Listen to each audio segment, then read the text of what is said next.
Shipwrecked, Chapter 10. Hopefully you're all having a great day. The starry sky above you is just a stray thought as Anne's dulcet words dissipate into the night. John, you're incredible. She captures your mouth with a kiss, her tongue tangling with yours. Oh. The sweet kisses work their way to your earlobe, and she moans in your ear. John, your heart skips a beat as your name slips across her lips.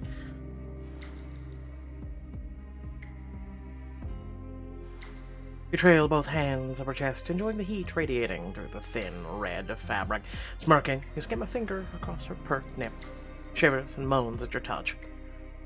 Yeah, I'm assuming we're having a dream. You rush to feel of her kiss, her touch, her body, until you remember the words from the other day. If this conversation isn't over, I'm tired of you shutting me out. You want me to say it fine. Last night was a mistake. Ah, or that.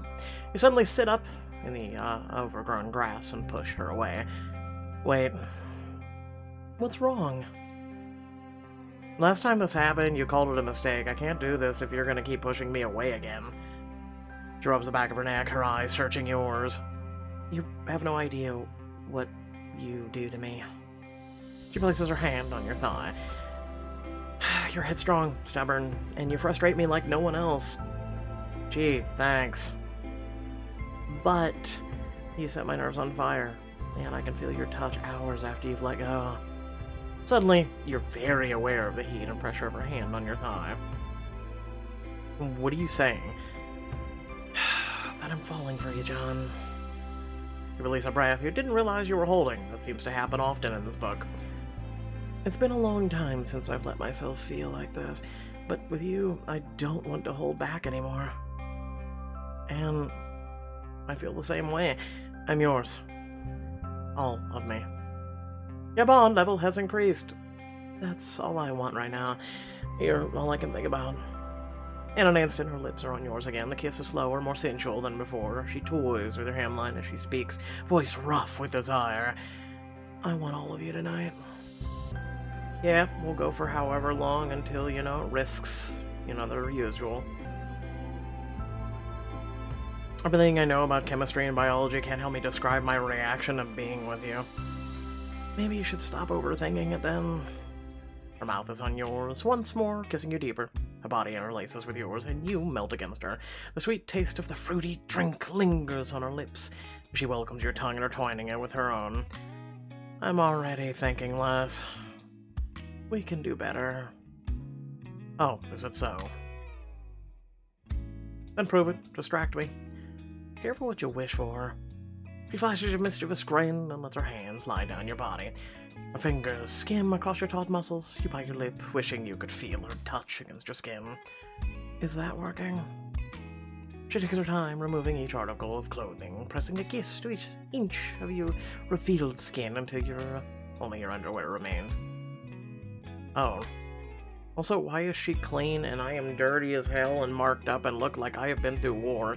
Oh, I guess it's not working. She begins to move away, but you tug her shirt, pulling her back to you. It's working. Please, keep going. Her teeth find the elastic of your underwear. Pull it back with a snap. You like that? There was seriously 5 minutes of just what you can only imagine. And then I can't put it on the channel because YouTube, the whole thing. Closing your eyes, you allow yourself to fully melt into her, sinking into the soft bed of the flowers blanketing the village. The flashes of vibrant colors feel a million miles away compared to the nearness of the woman next to you. The next morning, you gather your supplies and cautiously make your way back to camp. You lag behind Anne while she checks it out. It's safe. I don't see anyone. She motions for you to come closer, and you breathe a sigh of relief. Thank God.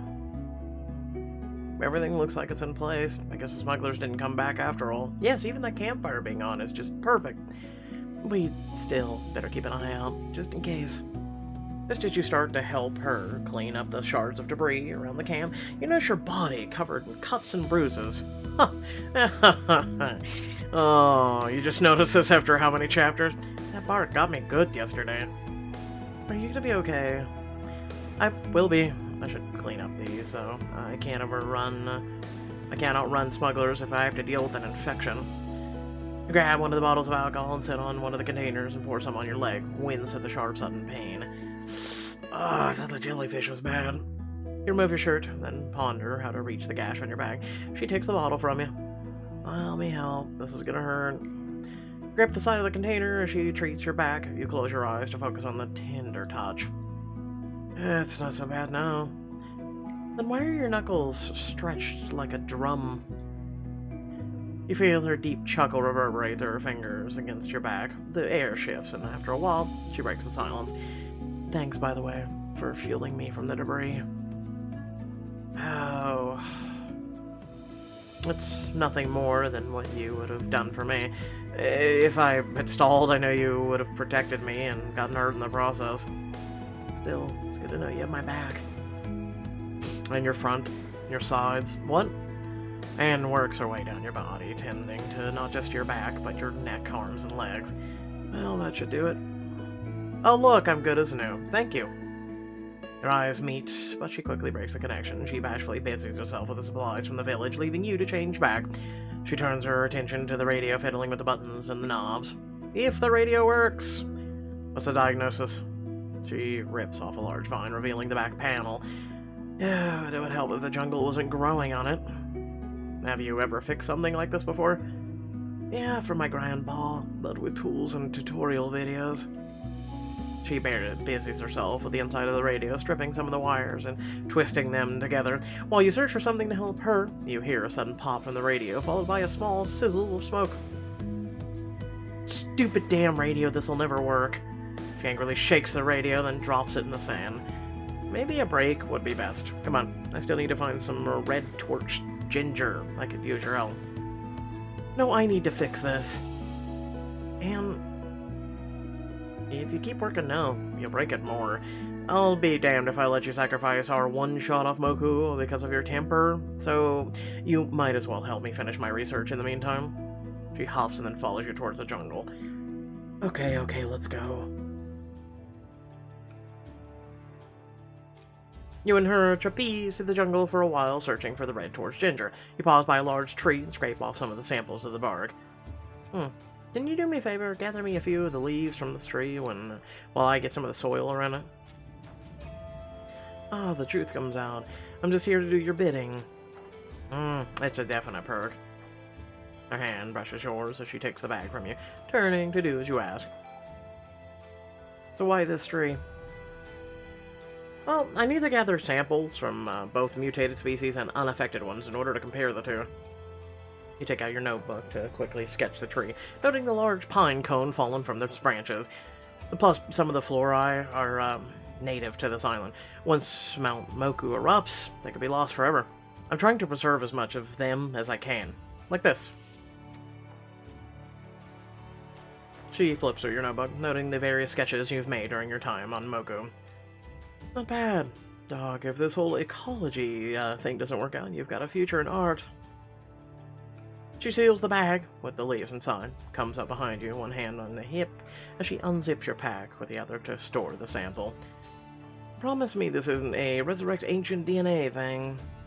You turn to face her and find yourself just inches away. It's not Jurassic Park. Some species can be propagated from a good sample, but the goal is mostly just to catalog it. Or in my case, I want to see if I can derive any genetic markers from their rapid growth in the hopes of changing food production. Trying to change the world, that's impressive. And now you're part of it too. We do make a pretty good team. Does this mean you don't regret being stranded with a tourist? I don't know about that. I did lose my boat. She brushes a leaf off your face, her knuckles skimming your cheek. But, given where things stand now, I could have done worse than getting stuck with a smart ecologist. Oh, that might have been the nicest thing you've ever said. Yeah, well, don't get used to it. She clears her throat and then presses forward through the jungle. Soon you emerge in the thick copse of trees and let out an audible gasp. Oh my. The entire tree line is rotted and withered. Other plants on the ground long dead. A distinctive crimson flower grows wild in a creeping trail along the ground. Is this what you were looking for? Yes, but not like this. You pluck one of the flowers, your mind reeling as you try to figure out what's going on. We actually found it. That's the last flower I needed, but I have more questions now than answers. I thought you'd be happier to find it.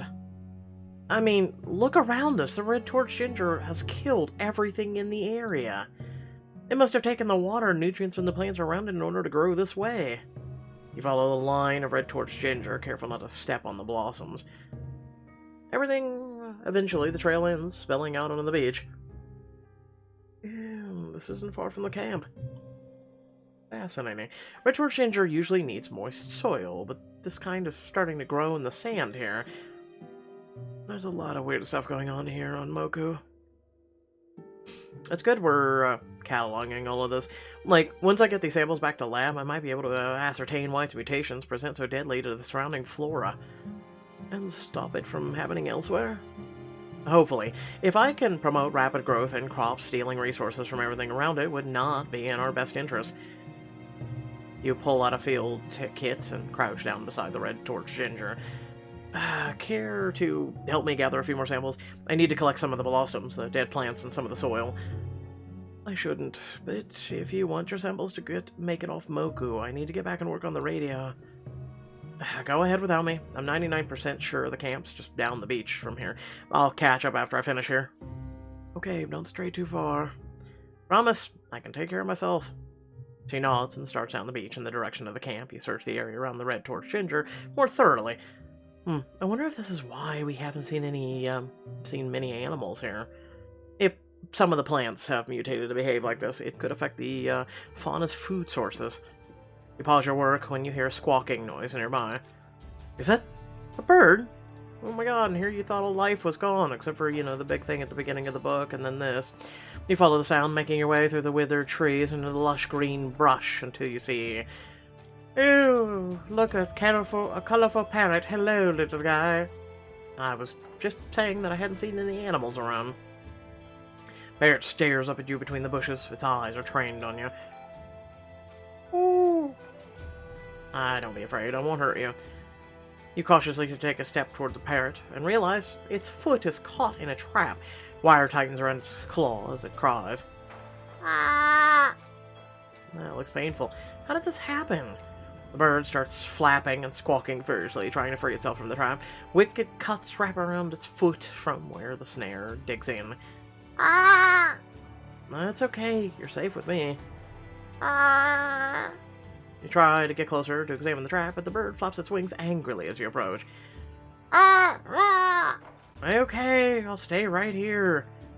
Your eyes dart to the snare its leg is caught on. I've never seen a trap like this before, and I can't just leave you like this. Free the parrot to gain a help later on and increase your survival bond. You slowly continue towards the bird, squatting down with your palms out.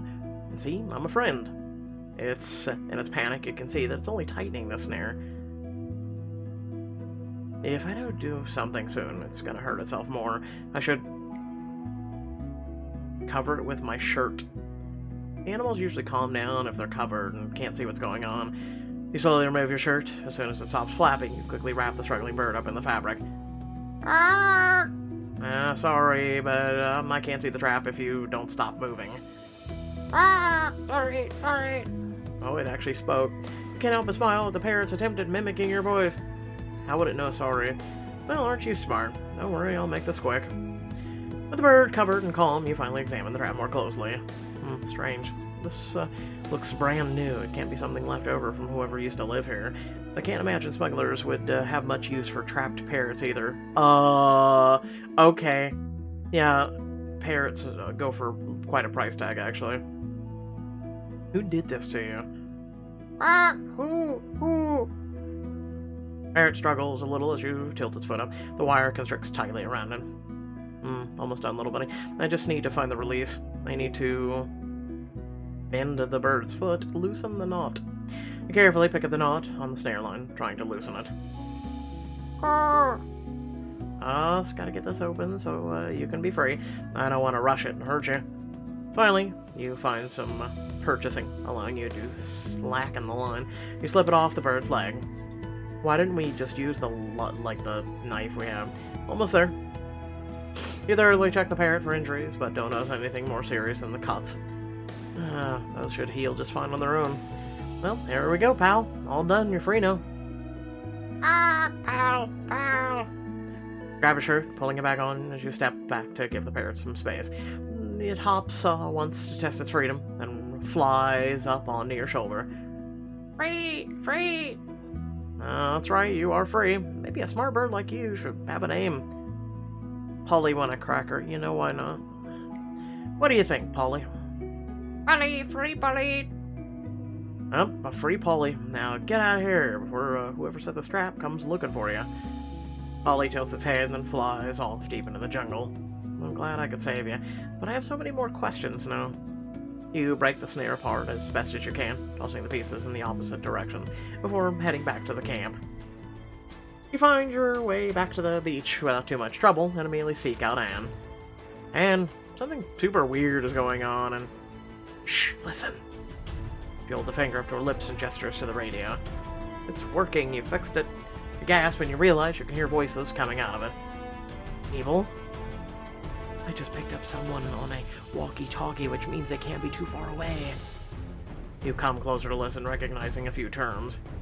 Transmission rate, multiplying, initial data, single strand, preliminary sample. You're talking about rates of spread for diseases. So it's not the smugglers. Then there's someone else on this island. They could be our way home. Really? Really? That was very short. Like I said, there was like maybe 5 minutes if I read it out loud at the very beginning, you know, the wow, bow wow. But aside from that, yeah, everything else was very lackluster. That was very short and sweet, I guess, because the book is coming to an end. They're trying to just hasten its descent into madness. So, chapter 16 apparently is the finale of this. As you can clearly tell, we are no longer freebie babies. We are paying for VIP. So if you would like to continue to support that and support this channel, there are links down in the description down below to do so. This is something that I'm not going to be able to do monthly unless I get your support. So please consider doing that. And without further ado, you know what to do. It's there on the screen. Thanks for watching. Catch you all later. Peace out.